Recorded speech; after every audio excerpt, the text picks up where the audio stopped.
1911 সাল। ফুটবল প্রেমীদের কাছে এই সালটা অজানা নয়, কারণ এই দিনই প্রথম শিল জয় মোহনবাগানের। আর তারপরে সেই সময় টিমে যারা ছিলেন, সেই প্রথম একাদশ, তাদেরকে অমর একাদশ হিসেবে পরিচয় দেওয়া হয়। এই অমর একাদশের মূর্তি স্থাপন হলো এবার মোহনবাগান ক্লাবে। খুব ভালো, এত সুন্দর প্রোগ্রাম। মোহনবাগান ক্লাবের সবাইকে, দেবাশিস দা, বাবন, সত্যজিৎ, সবাইকে হার্টিয়েস্ট কংগ্রাচুলেশন। ক্লাব একটার পর একটা অতীত দিনের খেলোয়াড়দের নামে গেট, তাদের অন্তর থেকে, শুধু হাত দিয়ে নয়, অন্তর থেকে এই মূর্তিগুলোকে স্থাপন করেছে।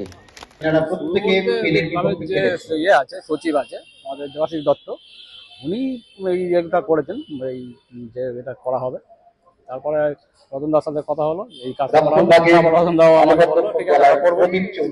সেইভাবে মোটামুটি কাজটা শুরু হলো। ধরেন প্রায় 3 থেকে 3.5 মাস লেগেছে।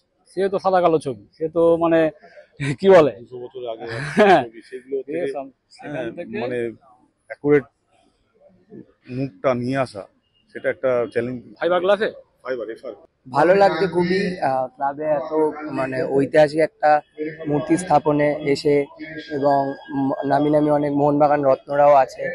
ফ্যান্সরা উদ্বুদ্ধ করলো, এবং যেসব প্লেয়াররা এখন খেলছে তারা এখন ক্লাবে প্র্যাকটিসে আসবে মানে এই মুহূর্তে থেকে তারা মানে মোহনবাগান ইতিহাস সম্বন্ধে জানবে, এবং তাদের পারফরমেন্স হয়তো আরো বেটার হবে।